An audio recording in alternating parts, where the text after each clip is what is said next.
Good afternoon. Good afternoon. So, in this week's issue of Science magazine, there is an article that is really kind of like what we were talking about in class about doing gene editing to treat Huntington's disease. And I would encourage you, I'll post this actually on the Canvas website. I have a copy of the article, but I would encourage y'all to read this, because this is kind of where the future for treating some of these genetic diseases like Huntington's disease are coming from. There's still a lot of problems, but basically what they were able to do was to go in and cut the gene at the place where the genetic where it actually had the repeats that create the misfolded protein that actually creates Huntington's disease. And so this is really kind of a groundbreaking accomplishment.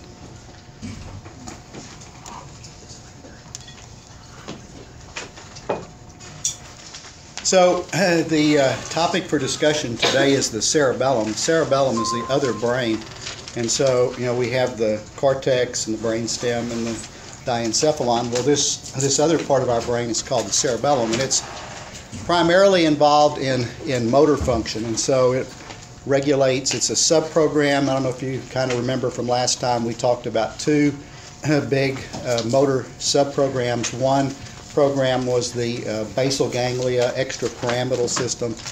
That's what we talked about last time. The other big program is the cerebellum. And so remember that the idea kind of goes off in your frontal cortex. If you want to move your hand, this idea gets actually shipped to these two big motor subprograms, where your motor coordination and timing and sensory input are all kind of coordinated together to get a smooth kind of a motion, get smooth motor. So the cerebellum is really old. It is phylogenetically conserved in really very distant relatives, and it's divided actually, and functionally actually it's divided into a very old part, which is in the midline, this part right here, which is called the archicerebellum. And then there's a little bit older part right here, which is called the paleocerebellum, and then the new part of the cerebellum is right here. And so functionally, I think that's one way actually you can kind of look at the cerebellum. The cerebellum looks different from the cortex. If you remember, the cortex has great big gyri.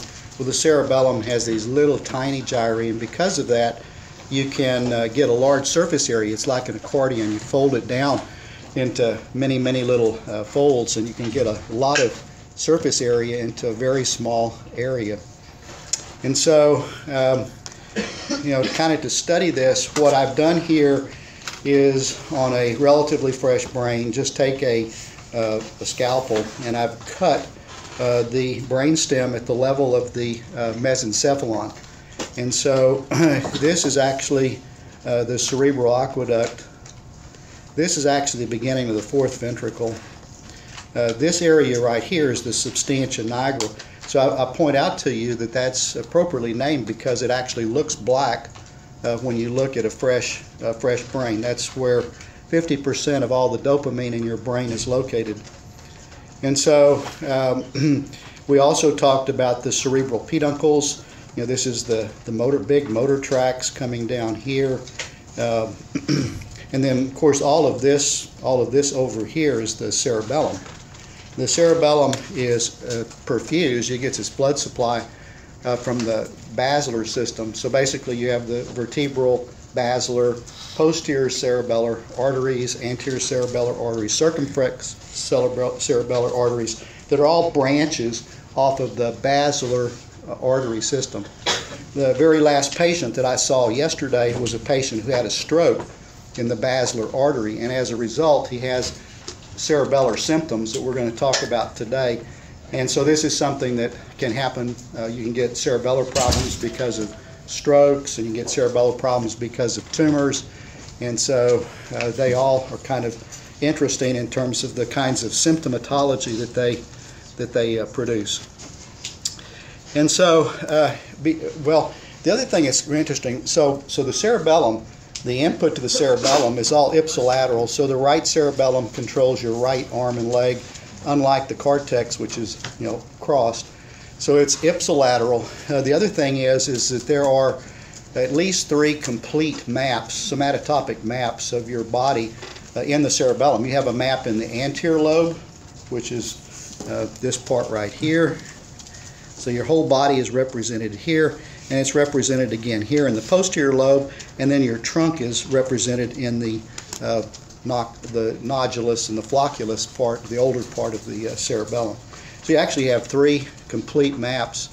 It's duplicated. It's not just a single map like the cortex. Another kind of a picture that kind of shows, kind of shows where the cerebellum is. This is posterior. This anterior. So basically here are your pyramidal tracts. This is the mesencephalon. This part right here, we just looked at that. That's the mesencephalon. This is the pons, and then the medulla is down here.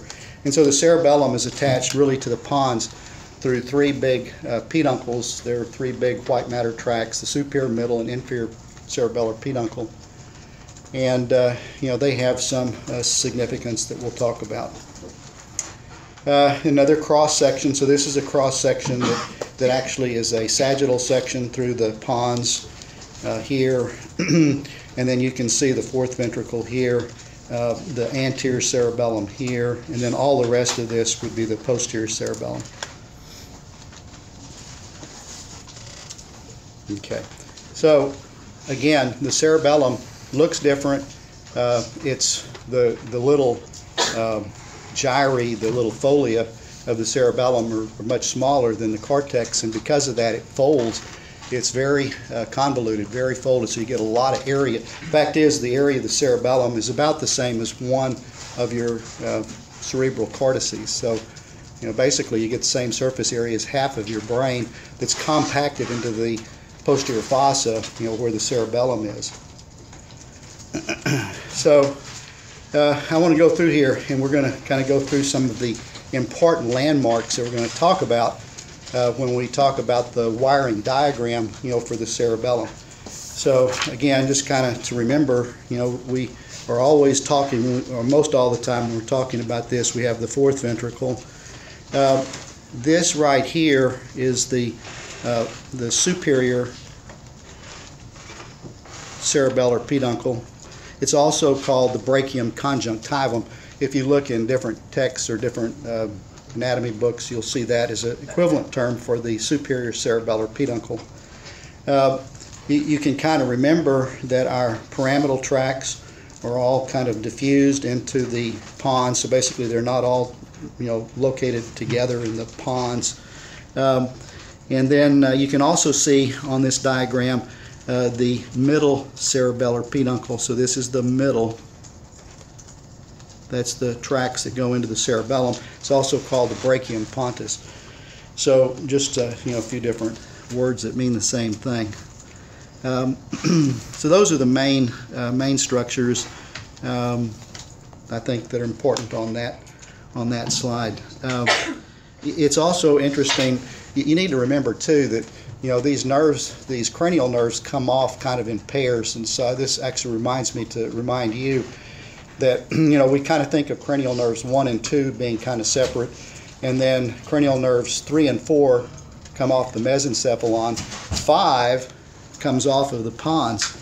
So the trigeminal nerve, the 5th cranial nerve, is a pontine cranial nerve. So that's why you see the 5th cranial nerve.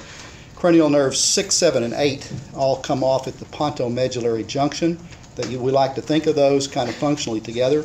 6, 7, and 8, 9, 10, and 11 all kind of travel together. They go through the kind of the same course through the different structures in the posterior fossa. So we think of them kind of together. They're in the medullary part of the brain stem. And then finally, the 12th cranial nerve actually it comes off of the medulla, but it actually goes down into the cervical card before it comes back up. So it's kind of a weird one too. But anyway, the idea here is that you kind of, when you see the pons, you kind of think about the trigeminal nerve. Okay, so this slide has a number of important structures that I think are, kind of landmarks that kind of help you to understand what we're going to be talking about with the wiring diagram. The first thing is you see this big tract here. This is the middle cerebellar peduncle. So we're going down. You don't see the brachium conjunctivum anymore. And then this little part right here, this part right here is the restiform body, or the inferior cerebellar peduncle. Pyramidal tract is here. This structure is very important. This is called the inferior olivary nucleus. So that's something that we'll be looking at on our wiring diagram in just a minute. And then there are 4 nuclei that you need to know. So we have a very old one here, which is called the fastigial nuclei. That's these nuclei which are in the kind of midline. These are the fastigial. And then we have the globose and emboliform nuclei. We kind of think about those kind of together. And the emboliform. And then finally we have this great big nucleus, which is called the dentate nucleus. Okay, so those are some important structures to kind of get landmarks there. So we go down a little bit further in our cross section. Please be impressed how big the inferior olivary nucleus is. This is a really big nucleus. Here's the pyramidal tract that we talked about last time. The pyramidal tract is, really the same thing as the corticospinal tract. We, spent a fair amount of time talking about proprioception and the medial lemniscal pathway. So this is the medial lemniscal pathway there.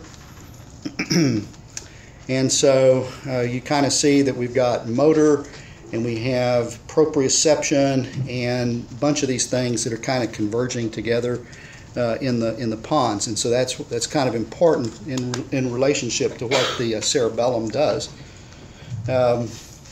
Okay, so those are the important landmarks.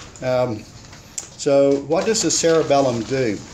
We know from an engineering standpoint, we can analyze the cerebellum and its function, and we can write equations that describe how the cerebellum works based upon this kind of an idea. So, the cortex is where I want to go. That's kind of where I want my motor. I want to move my hand in this direction. I want to pick something up, where I want to go. And then we have the big executing motor system, which is primarily the pyramidal system that we studied last time. And then we have our sensory input. So our sensory input is basically what we talked about, with regards to proprioception. So we have 1A, 1B, group 2 fibers that tell me where I am. Okay, so basically your brain and your cerebellum is looking at this information from all of your motors, all of your muscle spindles and joint receptors, and where you are in space, your vestibular input, and it's saying, okay, well, this is where I am, okay, and we're going to feed all this into the cerebellum, and we're going to compare this sensory input to where I want to go, and we create an error signal, and that error signal is actually what gets executed by the precentral gyrus of the brain. Okay, so what does that mean? That means that the cerebellum is a comparator. It's comparing where I want to go, where I want to be, with where I am, and it creates a trajectory. It creates a pathway of movement that gets you from where I want to be and where I am. So basically it's going to calculate, it's a sub-program, it's going to calculate that trajectory. And we will see in the next class how we can formalize this mathematically, but the overriding kind of concept that you need to have is that the cerebellum is comparing these two pieces of information. Now if you don't have the information either coming from the cortex or the information that's coming from below the where I am, that doesn't work, and you can't blame the cerebellum if you don't have the right input. So part of the diagnostics here is you've got to make sure that all of the inputs to the cerebellum are appropriately working before you start blaming something on the comparator. So y'all probably in at least some of your classes have talked about control theory, right? Dr. Milner's class maybe. Systems, y'all take systems, right? Okay, so yeah, y'all familiar with controls, or y'all have that in your labs maybe? No? Okay, well, we'll talk a little bit about it. I just needed to know where y'all are coming from so I can review that a little bit maybe. Okay, so we got to have these inputs. So the inputs come from above, and they come from below, and they come from the vestibular system, which project into kind of the midline of the cerebellum. So those are where all these inputs are going. We need to be a little bit more specific, and so we have talked about the inputs that kind of come from below. So this is from below. This right here is below, and this is above. Okay, so we know that the important things that come from below are the dorsal and ventral spinocerebellar tracts. Remember we talked about that? The dorsal and ventral spinocerebellar tract, they're carrying group 1A and group 1B proprioceptive information up into the cerebellum. And we also have unconscious proprioception, which is in the posterior column. So I know we've talked about that. And so these two from below converge into what are called mossy fibers. Now, you'll understand the importance of that in just a minute. If they go through that inferior olivary nucleus, which is a timing, it's kind of like a clock for a computer, it's a timing nucleus. If they actually go indirectly through the spino-olivocerebellar tracts, either through the ventral or dorsal spinocerebellar as afferents, this will make climbing fibers. So we have mossy fibers and climbing fibers. The indirect ones that go through the inferior olive are called climbing fibers. Now the ones that come from above, of course the ones from above are actually coming from your cortex. They're coming from your prefrontal cortex. And so they're going to go down a tract which is called the cortico-pontocerebellar pathway. So cortico from the cortex to the pons, they synapse in the pons. That's why the pons is so big. And then they end up in the cerebellum, primarily through the middle cerebellar peduncle, which is the biggest of the three cerebellar peduncles. So the cortico-pontocerebellar tract also contributes to mossy fibers. And just like the ones that are coming from below, there's an indirect pathway which is cortico-olivocerebellar, which goes into the climbing fibers. So you can kind of see they're parallel. That basically your inputs are either going into mossy fibers or climbing fibers that go into the cerebellar cortex.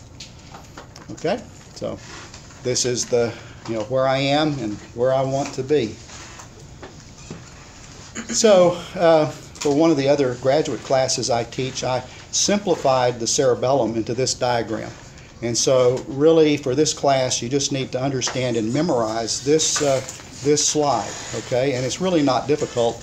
We'll go over it in great detail. But if you memorize and understand this, you'll have a fairly good idea of how the cerebellum works in terms of controlling the motor system. And so I want to start with the neocerebellar pathways, the newer pathways, neocerebellar system. So let me kind of refresh your memory here a little bit. Here is the executor. So this is the pyramidal system. That's the executor. Okay. So this is going from area 4 precentral gyrus down to the lower motor neuron, which is located in either the base of the bulbar nuclei or in the cervical alpha motor neuron. So that is your executor. That's actually where things happen. Okay, but remember the cerebellum is a subprogram. It's really not an executor. It's involved in timing and coordination. Okay, so here's the cool thing. Okay, so here is the pathway. I'll draw it out for you here. That goes from the prefrontal cortex down to the pons where it makes a synapse, and then this projects up into the computer, the place in your cerebellum where you actually compute your motor algorithm. Okay. In addition to that, it gets complicated if I put too many lines, but coming from down below, we have the dorsal and ventral spinocerebellar tract and the posterior columns that are also projecting in these mossy fibers up into the cerebellar cortex. So we have a convergence here of the information from the brain and the information from where I am from the proprioceptive system up in the cortex. Now, it turns out, this is kind of cool too, that all of the output of the cerebellum is on an extremely small number of cells. So the outflow pathway from the cerebellum is limited to a very, very small number, 15 to 20 million Purkinje cells. That's very small compared to all the cells that are in your brain. So you have very, very few of these. These are the Purkinje cells.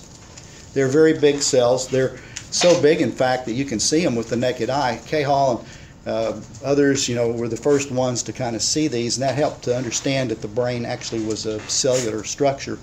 And so, again, you have a very, very limited number of outputs. Not only that, but what's even cooler is that the output of the cerebellum from these Purkinje cells is all inhibitory. It cannot excite anything. So Purkinje cell output is all inhibitory on the deep cerebellar nuclei.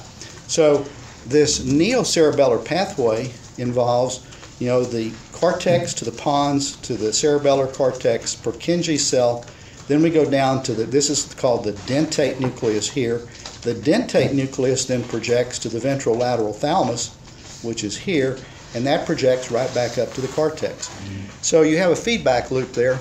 It's actually a very beautiful, almost a simplistic kind of a feed-forward pathway that goes from the brain to the pons to the cerebellar cortex, where you compare where I am and where I want to be.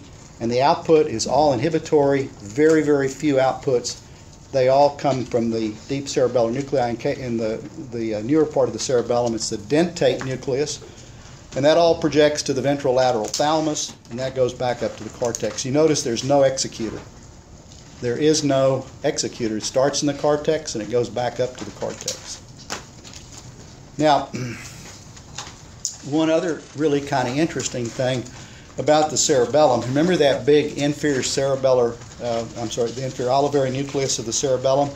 Well, the inferior olivary nucleus, it gets all kinds of inputs from proprioception. These are the indirect ones that are the fibers that go from the ventral and dorsal spinocerebellar tracts through the olivary nucleus. In the spino-olivary tracts, there's also a cortico-olivocerebellar tract. Basically, you get the same kind of summation and integration here. And the inferior olive, sends a branch to only 1 to as many as maybe 10 very few Purkinje cells. So basically, they're almost kind of like a one-to-one relationship between the cells in the inferior olivary nucleus and these Purkinje cells. And they send a axon that goes back up to the Purkinje cell. And this axon is so intimately wrapped around the Purkinje cell, it makes thousands and thousands and thousands of contacts, to where every single time that you send an action potential down one of these fibers that come from the inferior olivary nucleus, you will discharge the Purkinje cell. Okay? So it has an absolute control. It has an absolute control over that Purkinje cell. Okay? Unlike the other stuff that's coming in. Okay, so it's not shown on the diagram, but the inferior olivary nucleus also goes to the globose emboliform and vestigial nuclei. Okay, so those are kind of the main players. It's not hard to understand. It's just, you just got to see that, kind of loop, that feedback loop. Are there any questions about the newer part of the cerebellum? Andre. What did you say about the axon? The axon from the inferior olivary nucleus goes up to the Purkinje cell, and it is so intimately connected that anytime it fires, the Purkinje cell fires. It actually fires and produces what's called a complex action potential. We'll see the significance of that in just a minute, but it actually produces a different kind of action potential in the Purkinje cell than some of the other things. Yeah? Is that still inhibitory and inhibitory? No, the inferior olivary nucleus connection to the Purkinje cell is excitatory. And then But the Purkinje cell output, which is the sole output of the cerebellum, the Purkinje cell output is all inhibitory. No excitatory output. Yeah? So what kind of signals are sent from the inferior olivary? Well, it turns out, as we'll see in a minute, we'll go over some kind of theories as to how this works. So let me start off by saying that nobody really knows, okay? There are a lot of different theories. I'm going to give you my theory, okay? So it's probably wrong too, but anyway, I'm going to give it to you anyway. But we think of the inferior olivary nucleus as being like a clock in a computer. Think of it as being like a clock. It fires rhythmically at about 1 to 10 hertz, pretty slow. So it's going bang, bang, bang. Now, if you start doing something, if you start doing a complex, motor function, if you're an acrobat and you're standing on the platform and you have to catch the trapeze or else you fall to your death, the inferior olivary nucleus is ping, ping, ping, ping, ping, ping, ping. So as we know, it's timing. It has to do with timing. So if you're just sitting around doing nothing like we're doing in class, it's ping, ping. It's pretty slow. So it has something to do with timing. I mean, motor is timing, right? Everything we do, it's kind of we do something as a function of time, right? So it probably has some significance in that regard. Any other questions?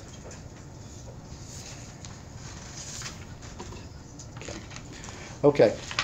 So this other part here, let's look at it.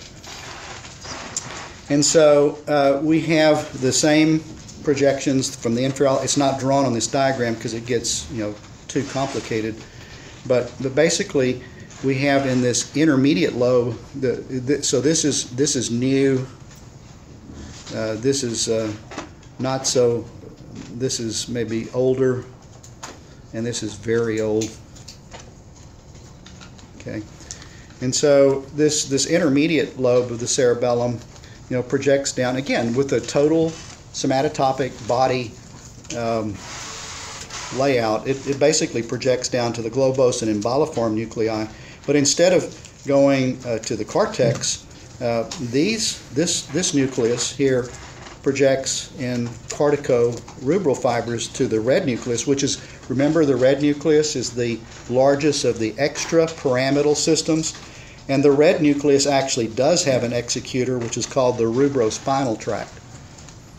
Okay, so this older part actually does have an executor, but basically it's still kind of the same kind of feedback loop that kind of involves the cortex, the globosymboliform nuclei, Purkinje cells, projection to the corticorubral tract, and then it does have this executor, the rubrospinal tract. Now the difference here is the rubrospinal tract is a large part of it actually is gamma motor neuron. So it basically goes to the muscle spindle, which helps to regulate posture. Basically it's kind of midline posturing kind of functions. And then we get to the very old part of the cerebellum. Its input is from the vestibular. So basically its input is coming primarily from the 8th cranial nerve. And this is basically going into the vermis and the flocculonodular lobe, and these project into the lateral vestibular nuclei and the fastigial nuclei, which also have executors in the vestibulospinal and reticulospinal tracts. So these are the two tracts that we talked about last time. We didn't talk about it a whole lot, but these are the extrapyramidal tracts that we use for posturing primarily. Gamma motor neuron mostly, but important for upright posture. Okay? Any questions? Now, I didn't draw it on here, but you have to understand that the inferior olivary nucleus actually goes to all of these different nuclei. So I drew it for the dentate, but actually the inferior olive is also going to globosymboliform, fastigial, and to the vestibular nuclei also. So basically it's projecting to all of the deep cerebellar nuclei. The timing signal goes to all of them.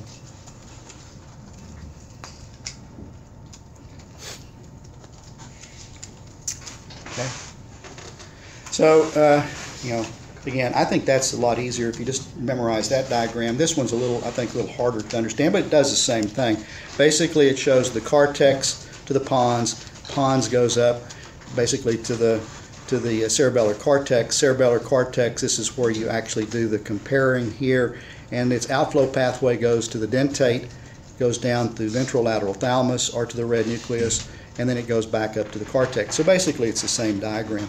And here's your proprioceptive information, which is also going up. So you see these pathways that are going up here.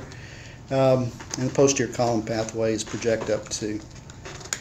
But that's maybe a little more anatomically correct way to draw that diagram. I find it a little bit more complicated.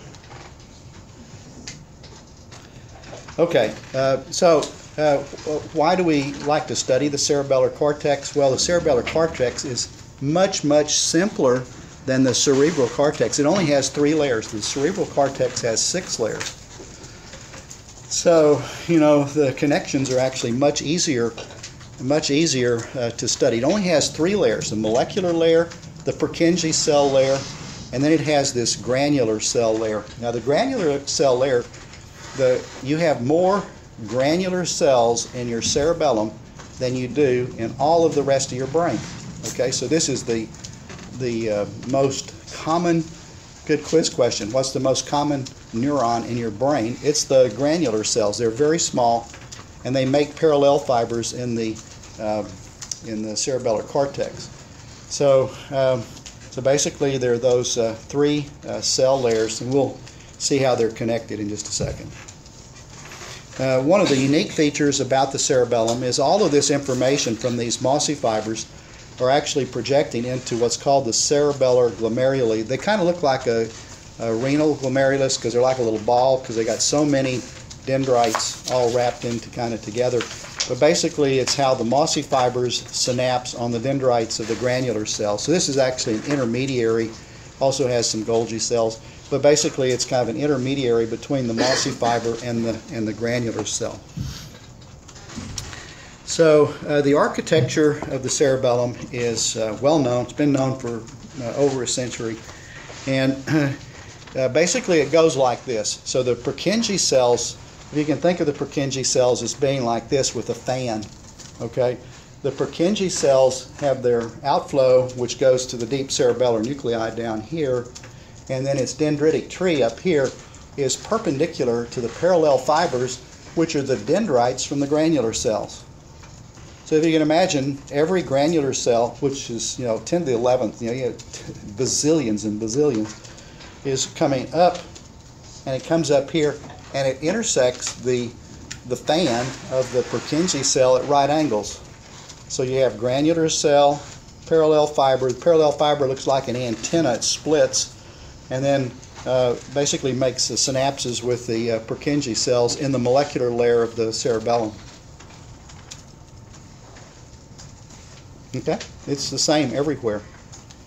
So again, cerebellum is actually real simple because you only have very limited number of cells. You have the Purkinje cells that are big, very limited, 15 at the most 20 million of them, which is not very many, you know, when you consider all the other cells in your brain.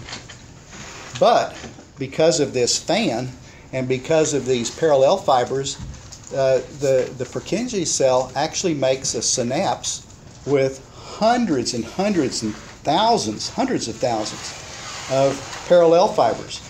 Okay, so this is actually the biggest convergence anywhere in your brain. You have all of these granular cells, 10 to the 11th granular cells, projecting with their dendrites onto only 15 million Purkinje cells.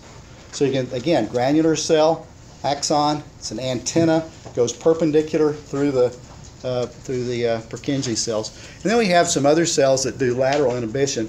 And so we have basket cells, stellate cells, and Golgi cells that, you know, basically focus the information. We think the Golgi cells probably involved in probably recurrent inhibition, which probably is important for a delay line and resetting things. So, but basically you want to confine activity to certain anatomical regions within the cerebellar cortex.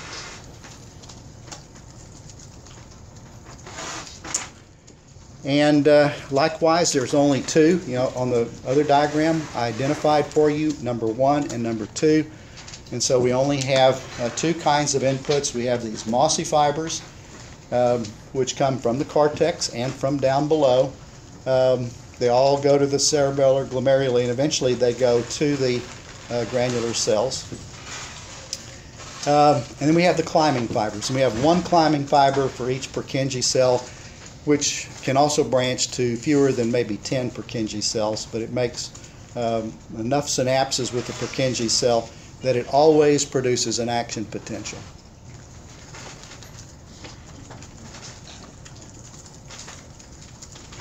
So here's another diagram, shows the Purkinje cell with its fan perpendicular to all of these parallel fibers.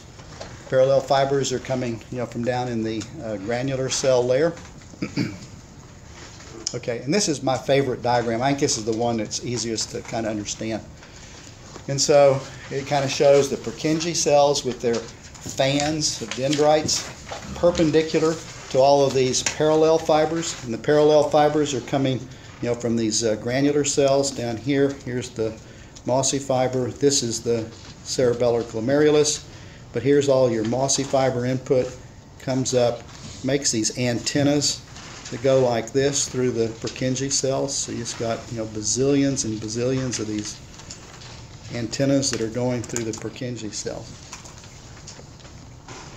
And everywhere in the cerebellar cortex it's the same. There's not really any difference at all. Cerebellar cortex pretty much looks the same everywhere you look. Any questions about the anatomy, the microanatomy?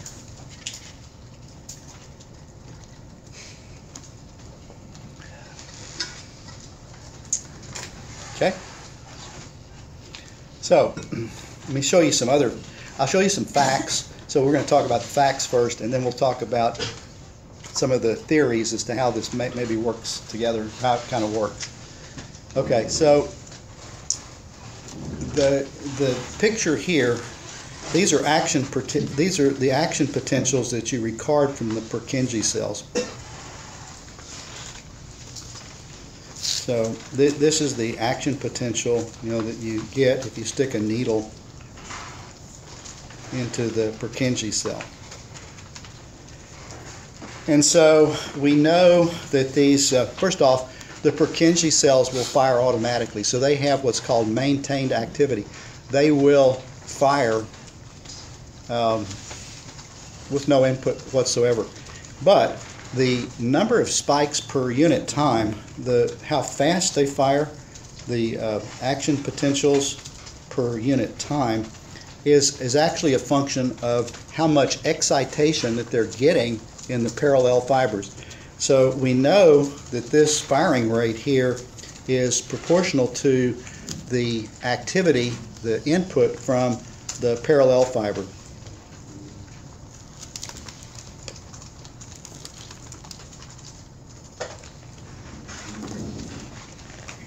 Okay. Now this kind of weird action potential here is the complex spike, and this is what the climbing fiber produces.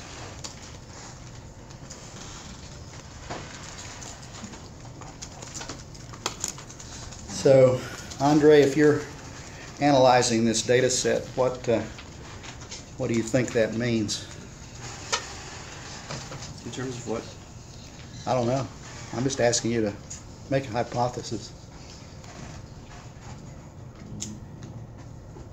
What do you notice just from those two tracings?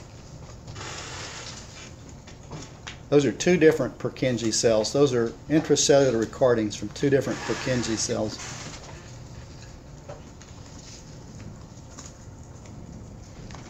Get your buddy Stefan to help you out. What do you notice? I mean, they're different shapes. Yeah, well, I mean, the climbing fiber produces a weird-looking action potential. But not only does it produce an action potential, but there's something else on top of that action potential, isn't there? What is it? Is there a spike? Do you see a spike on top of the action potential? Maybe? What do you think, Stefan? You see what I'm looking at? No. No, you don't see it? See the spike. What's this? So here's the action potential of the climbing fiber. Well, what's that? And what's this up here? And the monsters. Yeah, it's like it's got another action potential on top of it, doesn't it? Double action. Yeah. Complex spike. Yeah, it's kind of a complex spike, isn't it? So what else do you notice from those two pictures, those two recordings? What happens after the climbing fiber fires? There are no more spikes. Yeah, great. So it kind of suppresses activity. So you don't see anything after it fires. Now I know you can't draw a conclusion from just two particular cases here, but what do you think?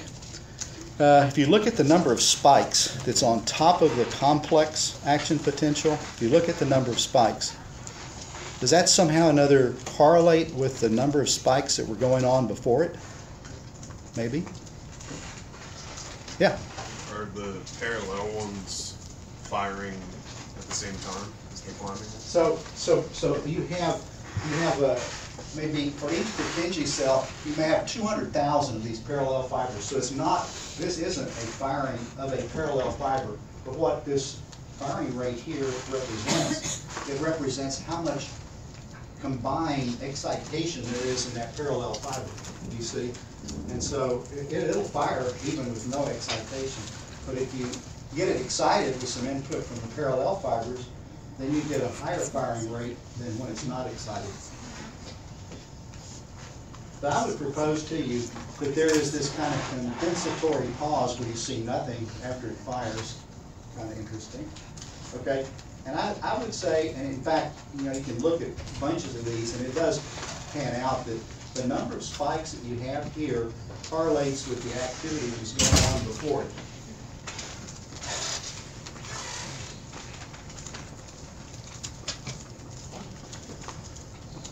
Okay, any other observations from that data set? Is there a refractory period? There is. Once you have that complex spike from the climbing fiber, there is a refractory period. Exactly. Yeah. Can we assume that the parallel fibers and the climbing fibers are firing independently? Yeah, they're independent.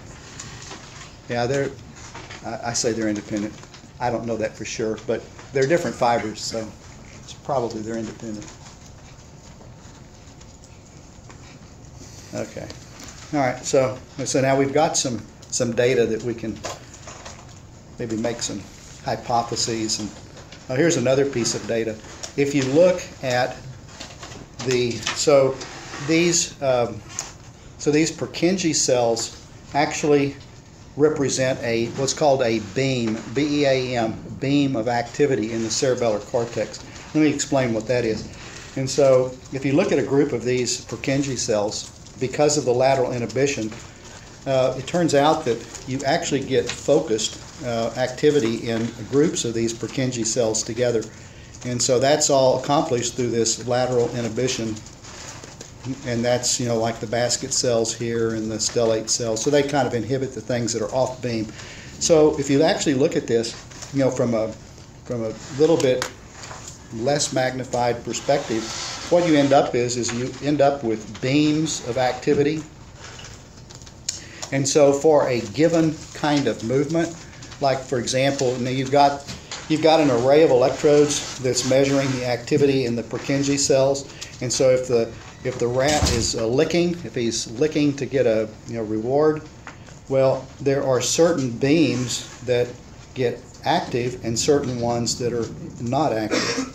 Okay, and it's very, so anytime the rat does this, you can see this pattern where you have active beams and inactive beams in the cerebellar cortex. So it's like, groups of these cells kind of fire together, and they depend upon very specific kinds of stimuli, very specific kinds of motor function for the rat.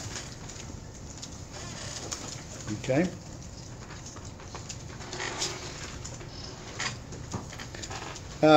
So what else do we know that's pretty much a fact? Well, one fact is that this is kind of like a hardwired computer. This is kind of like your computer that you're working with right now. It's hardwired. Okay. So a fixed input produces a fixed output. It's basically your inputs are processed sequentially and passed on, and they leave. There's no reverberating circuits. Your cortex is just orders and orders of magnitude more complex because you have all of these networks of cells that reverberate and oscillate together. There isn't any of that in the cerebellar cortex. It's basically fixed input here produces fixed output over here. So it's basically kind of a one direction feed forward processing. We also know, just from the anatomy that we just discussed, that there's a whole lot of divergence. Okay, the divergence goes, basically you've got maybe 1,000 to 1 divergence between the number of mossy fibers and the number of parallel fibers. So you get a 3 orders of magnitude divergence, and then you get this incredible convergence down to just 15 million outputs. So something is acting like we're going to compute here. We've got this huge divergence, and then we've got this huge convergence. We also know that from studying the cortex that there are independent modules. So certain parts of your cerebellum are absolutely mapped to certain parts of your muscles and your hand, your face, your tongue. I mean, they just map, one to one, and it's fixed. And the last thing, very interesting, is that we know that there is a very strong plasticity. In other words, the synapse between the parallel fiber and the Purkinje fiber is extremely plastic. It can be changed just in a matter of hours. Okay, and so because of that, we know that where you actually learn in your cerebellum is at the Purkinje cell parallel fiber synapse, and you've got 10 to the 11th of these or more of these synapses. You have a bazillion of them. Okay, so that actually is where learning is actually occurring. So between the parallel fiber and the Purkinje cell, all of those synapses very plastic. So you got learning that occurs there. Dr. Rylander? Yeah. When you say learning, do you mean like muscle memory learning? Yeah, this is mostly, and so it's really complex because, decade ago, most people thought cerebellum is just motor, but actually it has to do with timing too. So basically, it's timing a lot of your proprioception and timing how you coordinate sensory input with motor reaction to it. So it's a combination probably. And so again, it's not that you have just one place that this projects. Like in your motor system, there is just one place. There is only one place where my thumb, on my right hand, is represented in my left brain. There's only one place. There's a somatotopic one-to-one.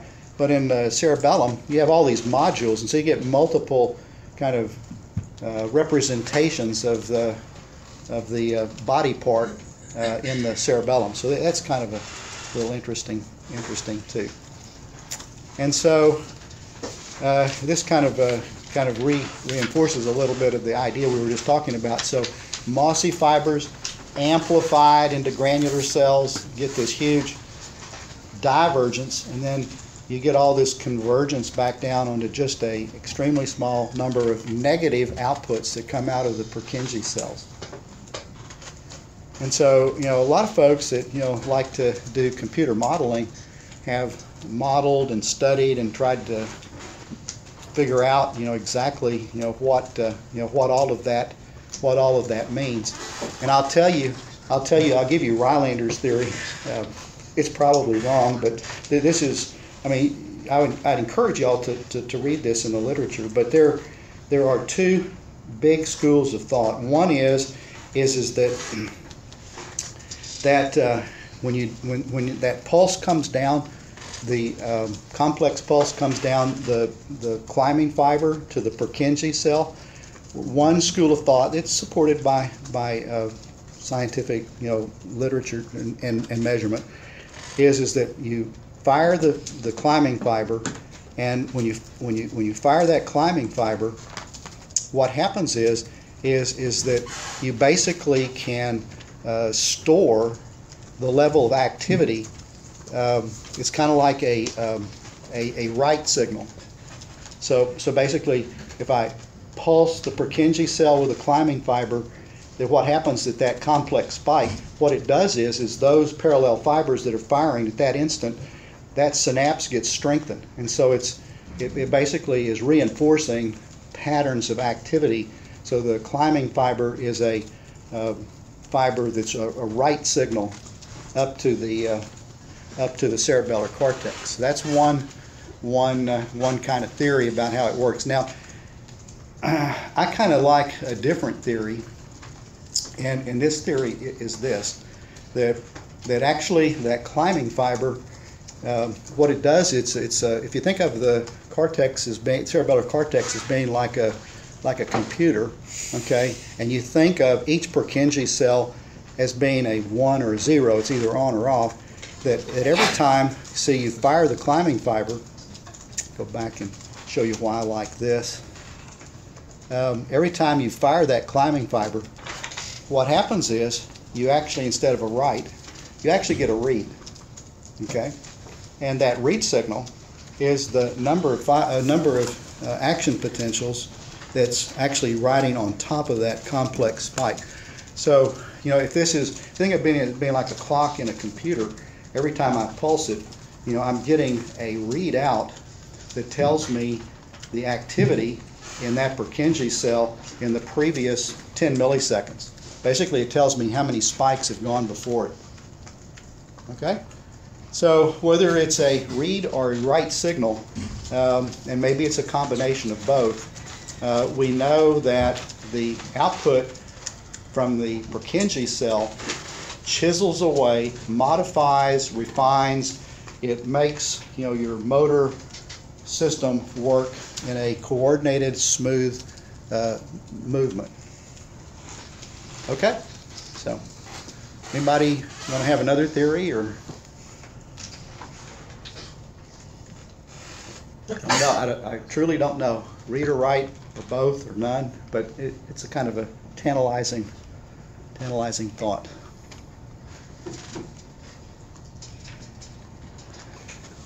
Okay, so now, what does the cerebellum do, and how do you know that you have cerebellar problems?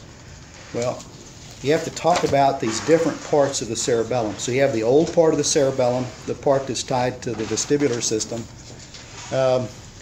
and primarily, if you have a lesion that affects the old part of the cerebellum, you get some kind of a disturbance in equilibrium or in gait. Okay, so you basically have trouble with walking.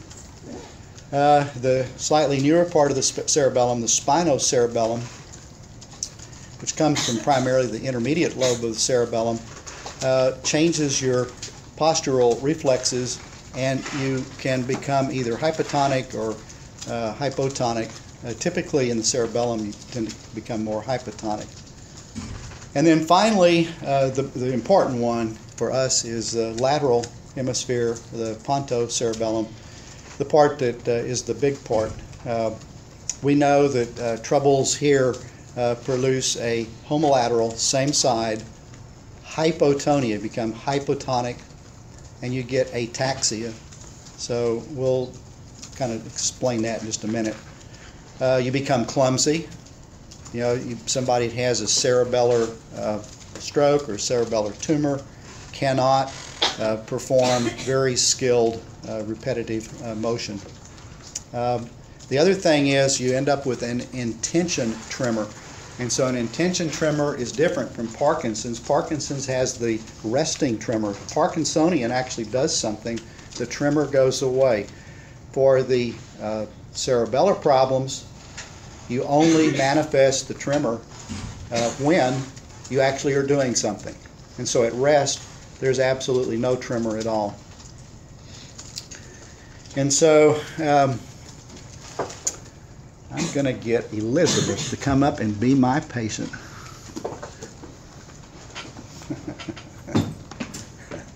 Yeah, and so the first thing is, so she walks up here, and she walks, you just walk over to the side and walk back again. You just kind of notice, I mean, she walks really good. I mean, she didn't trip on anything, right? Now, somebody that has, a cerebellar problem, they put their legs way apart because they're going to fall down, so they kind of walk like this, okay? Wide base gait. This is actually what the police officer checks you if you're drunk, okay? So if you put your feet together, can you walk a line for me? No. He'll like this, like this, okay? So now this is testing her frontal.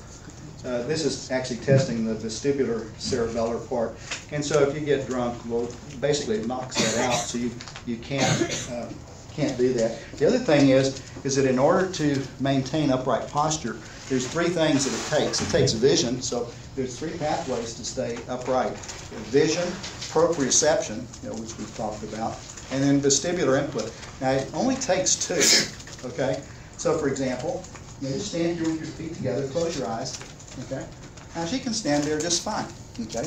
Because her proprioception system, now she doesn't need vision, so her proprioception and her vestibular system are just right, okay? Okay, now if you have one or both of those that are knocked out, so if your vestibular system's not working, or if your proprioception system's not working, you have them close your eye, and boy, you just start, oh man, like this, and you fall flat on your face, okay? So it takes those three, okay, so that's important. Let's see what else we need to talk about. Okay, intention tremor. So what I'm going to do is I'm going to get you to be the doctor, okay? And I'm going to be the patient, okay? So I want you to put your finger out there for me. Now what I have to do is I have to touch her finger and then touch my nose, okay? So you should be able to reasonably, do that, at a certain rate, okay? Now somebody has a cerebellar problem. Leave your finger out there, okay? Somebody has a cerebellar problem. They pass point. Okay, you see how I have a hard time hitting it because I oscillate as I go towards it. And that's called pass pointing. So instead of hitting her finger, I'll go past it, overshoot, and it oscillates, okay? Intention tremor. So you have to test both sides, of course. So don't forget, you got to put your other finger up. So you got to basically do both. If I got a problem on one side, it's going to manifest in right, and so you're going to pick that up if you do that test. There's another test because the cerebellum is involved in a rapid timing, smooth motion. Is a phenomenon called dysdiadochokinesia. Okay, and so what this is the inability to perform rapid alternating movements. Okay, so what I want you to do is to do this as fast as you can do it. Okay. See, that's great. Now do it the other way. It's hard to do these things. You did it real fast. Okay. And somebody that has a cerebellar problem, they'll, instead of, doing like this, they'll.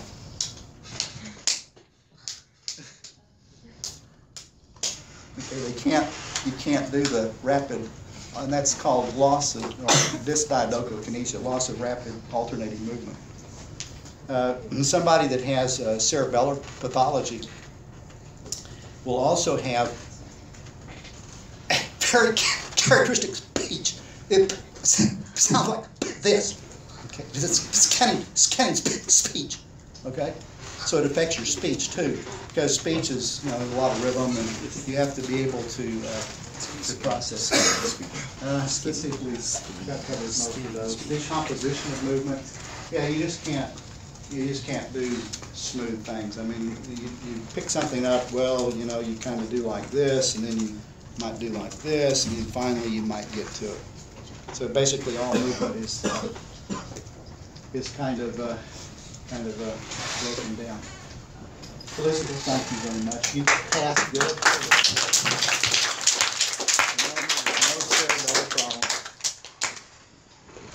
So those are the important things for cerebellum.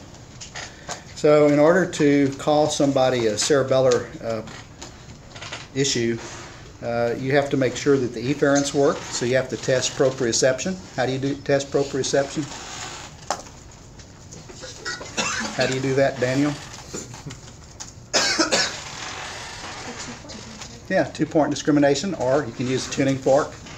Yep, tuning fork or 2-point discrimination. Jesse had the right answer.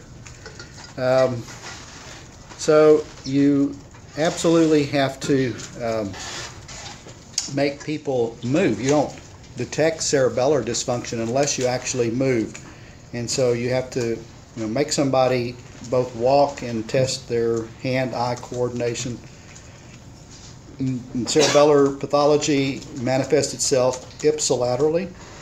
So you have the intention tremor, the hypotonia, the dysmetria, the past pointing, all of that's on the same side. Acute pathology typically produces more symptoms than slow progressive pathology.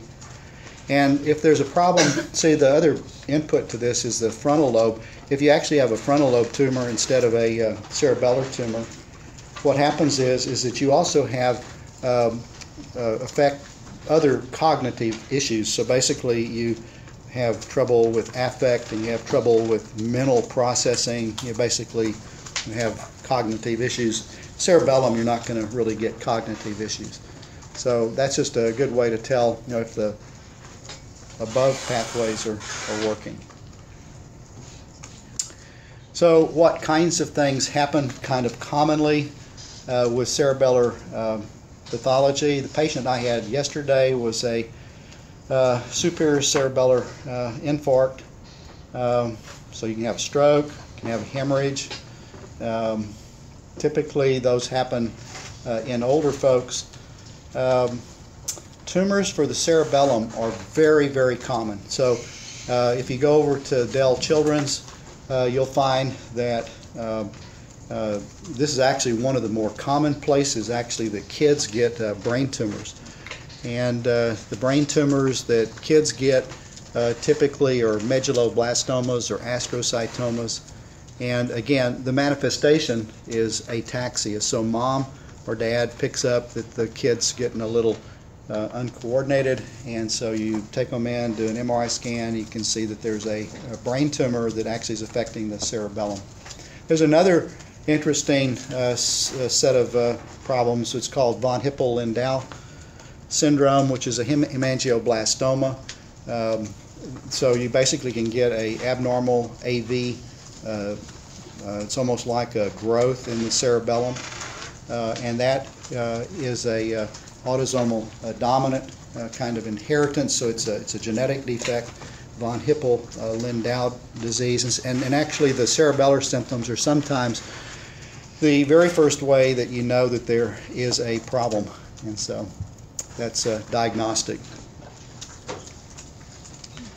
And so in the last decade, there have been a lot of interest in, what does the cerebellum do in terms of other processing. And so here's an experiment where you have your hands, they're bound down to begin with, and you have some balls that you can feel. Okay, if you do active sensing, in other words, if you have to tell whether the balls are smooth or rough, in other words, you have to do active. You basically have to make a decision. You have to proprioceptively feel it. You have to touch it, move it, and then make a decision. It activates the cerebellum much, much more than if you just put the balls on the hand and you don't make a decision.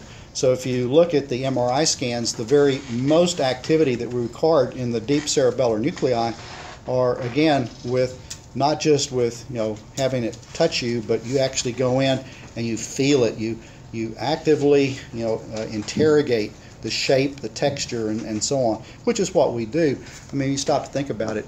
That's how we sense things in our environment. And so we know that has to do with timing of sensory and coordination with how you're moving your motor skills to be able to actually do that. And so probably the cerebellum is involved not only in motor but also in sensory timing, how we time the way that we perceive things. So kind of an interesting. So I'm going to propose one problem here I want y'all to think about. And so y'all have to take a driver's test. Yeah. Probably a while ago. Yeah. When was the last time you took a driver's test? 4 years ago. 4 years ago. So when you did your driver's test, what did they test? You can drive around the block. Drive around the block. Parallel parking. Parallel parking. Don't run into stop sign. See, y'all are a lot closer. That was probably when you got your first license, right? Yeah. Okay. Well, see, I mean, see, after you get your first license, you have to go in occasionally and take another test, right? Not anymore. You don't do it anymore? Not anymore. You can do everything online. No, that's not true. Yeah, as long as you're over 18, you can renew. You're over 18 and less than. 60. Oh, okay. Okay. Do you think? Do you think coordination is something that might be important if you're driving a car? Sometimes. Yeah. Did anybody test your coordination? No. Well, yeah. Are some people more coordinated than others? Okay. So DPS came to our research group. This was about 15 years ago. And said, Rylander, we want you to devise a test that we can give, a coordination test. So we want to test those over 70 that have to retake their test every, I don't know, however many years, 4 years, something like that. I think, something like that. We want to have a test that we can just be sure that, that someone's reasonably coordinated, to in addition to the vision test. So you have to, read the chart. So how would you design a test for coordination? How are you going to test, we're talking about cerebellum here, how do you test how the cerebellum works?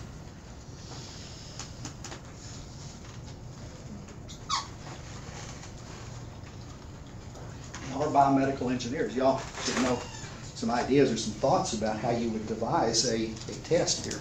How they respond to stimuli. You're going to start a company, you're going to sell these to the How they respond to stimuli. To what? How they respond to stimuli.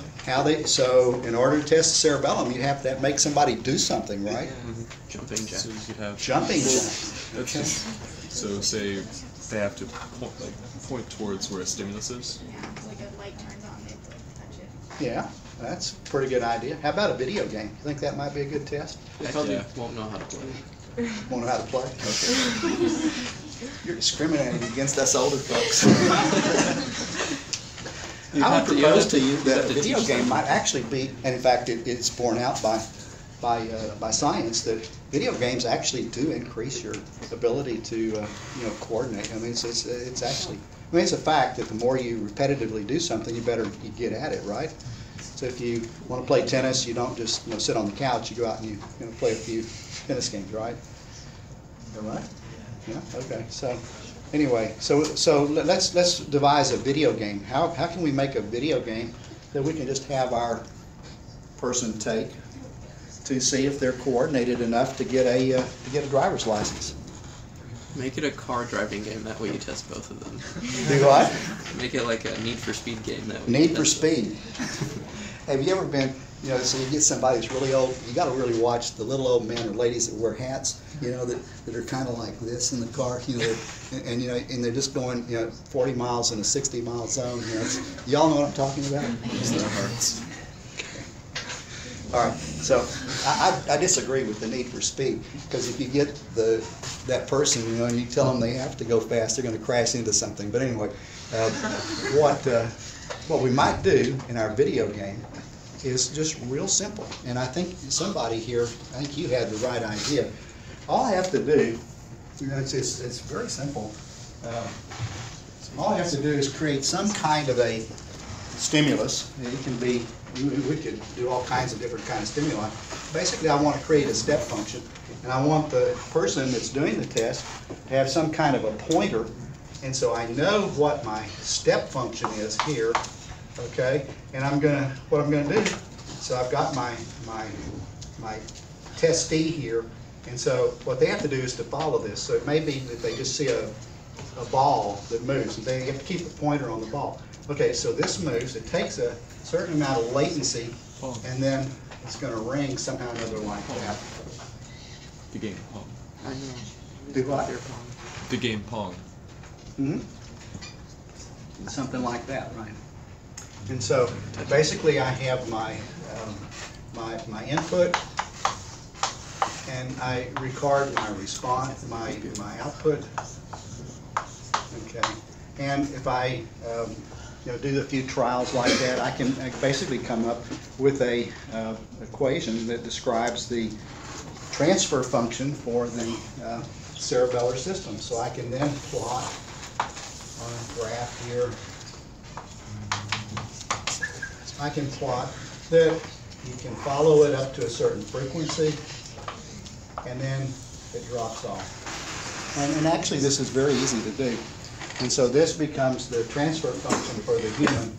So this is my human motor transfer function. And I can record that on any of you guys. Okay. And so depending upon how good you are, this may cut here, may cut down shorter. So your response, has a certain window of kind of normal. So you should fall within a normal kind of a window here. Okay. So, y'all obviously haven't taken my test, so why? Can't see it. Do what? You can't see it? Yeah. You need a vision test. No, this thing isn't. Oh, it's in there.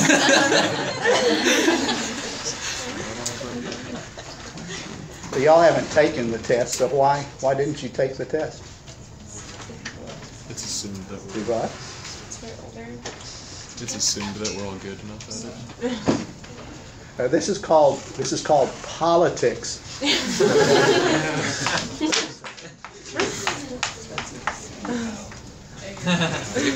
Y'all know what that stands for? Okay. A big lobby group that says no, you're discriminating against older people, and actually it is true that if you take an older person's driver's license away, it's kind of like taking a bird and clipping their wings. And so but I would argue that we could make the limits on this so lax or not. So we might catch a few that probably shouldn't be driving. Anyway, that's neither here nor there. Any questions or comments? So we'll start from here next time. Have a good weekend.